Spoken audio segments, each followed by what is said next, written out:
আসসালামু আলাইকুম এভরিওয়ান, কেমন আছেন? আশা করি আলহামদুলিল্লাহ ভালো আছেন। আমিও আলহামদুলিল্লাহ ভালো আছি। আমি আপনাদের জন্য নিয়ে আসলাম নতুন আরেকটি ব্লগ ভিডিও। এটা হচ্ছে আমাদের অনেক মজার একটি খাবার। আমরা কম বেশি সকল মানুষই এই জিনিসটা আমরা বেশি পছন্দ করি। দেখেন প্রিয় বন্ধুরা, আজকে কিন্তু আমরা ফুচকা খাবো। দেখি আমার মতো কে কে আছেন ফুচকা প্রেমী। আমি তো ফুচকা পেলে ফুচকা প্রেমী পড়ে যাই। আজকে আপনাদের জন্য নিয়ে আসলাম ফুচকা। কে কে ফুচকা খাবেন বলেন তো, কমেন্ট করে অবশ্যই বলবেন। আমি তাদের ফুচকা খাওয়ানোর ব্যবস্থা করব। আজকে আমি আর আমার এক বড় আপু মিলে ফুচকার আড্ডা দিয়েছিলাম আপুদের বাসায়। সুন্দর করে ভালো করে আমরা বসে ফুচকার আড্ডাটা কিন্তু ভালোই জমেছিল। আর ফুচকার আড্ডাটা এমন আড্ডা, এটা কিন্তু একা আসলেই জমে না। এটার মধ্যে 2-3 জন বন্ধু বান্ধব হলে তো কথাই আর হয় না। হ্যাঁ, এটা কে বলেন তো ফুচকা বানাচ্ছে?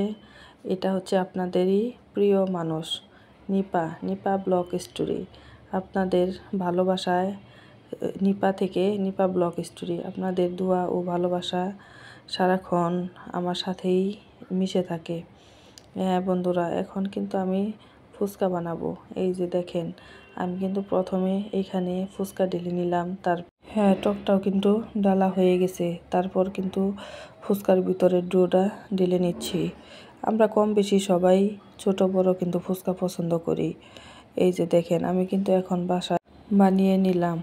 আর হ্যাঁ বন্ধুরা, এই ফুচকা বানানো কেমন হয়েছে অবশ্যই কমেন্ট করে সবাই বলবেন। আর যদি আপনাদের কাছে একটু ভালো লেগে থাকে তাহলে লাইক, কমেন্ট, সাবস্ক্রাইব করতে বলবেন না।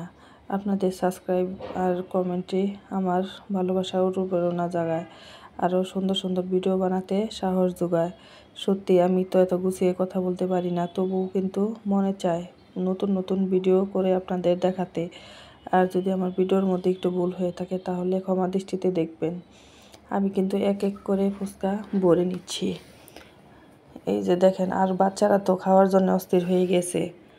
সত্যি কথা জানেন, যখন আমি ফুচকার ডোগুলা ভিতরে ভরছিলাম তখন কিন্তু আমার জিভে জল এসে পড়েছিল যে কখন আমি এই ফুচকাটা খাবো। আমি কিন্তু অনেক বেশি ফুচকা পছন্দ করি। একটু জাল ফুচকা হলে তো কোনো কথাই নেই। আর এই দেখেন, আমি কিন্তু আস্তে আস্তে আপনাদের সাথে বকবক করতে করতে কিন্তু ফুচকাটা ভরে নিলাম সব আস্তে। আসলে কি জানেন, এই ফুচকার মধ্যে অনেক স্মৃতি জড়ানো আছে। এই ফুচকা দেখলে মনে পড়ে যায় সেই স্কুল লাইফের কথা। গেটের সামনে স্কুল লাইফের মামা যখন ঝালমুড়ি বিক্রি করতো, ফুচকা বিক্রি করতো, তখন কিন্তু লাইন ধরে সিরিয়াল অনুযায়ী দাঁড়িয়ে থাকতাম কখন দেবে, কার আগে কে খাবে। সত্যি ওই দিনটা খুব মিস করি এখন। আসলে কি, ওই দিনটা তো চাইলেও আর পাওয়া যাবে না। এই জন্যেই যেখানেই আমি ফুচকা বা ঝালমুড়ি দেখি ওইখানেই দাঁড়িয়ে যাই। 20 টাকার 50 টাকার ফুচকা আমার খেতেই হয় বা ঝালমুড়ি খেতেই হয়, না ভালোই লাগে না। ছোট বাচ্চাদের মতো গিয়ে দাঁড়িয়ে থাকি কখন ফুচকা দিবে। হ্যাঁ বন্ধুরা, এই যে শেষ পর্যায়ে এখন কিন্তু আমাদের ফুচকাটা পরিবেশনের পালা। এখানে কিন্তু আমি, বড় আপু আর বাচ্চারা ছিল। বাচ্চারা আসলেই তেমন ই হয়নি, ওরা খাওয়ার জন্য অস্থির হয়ে গেছে।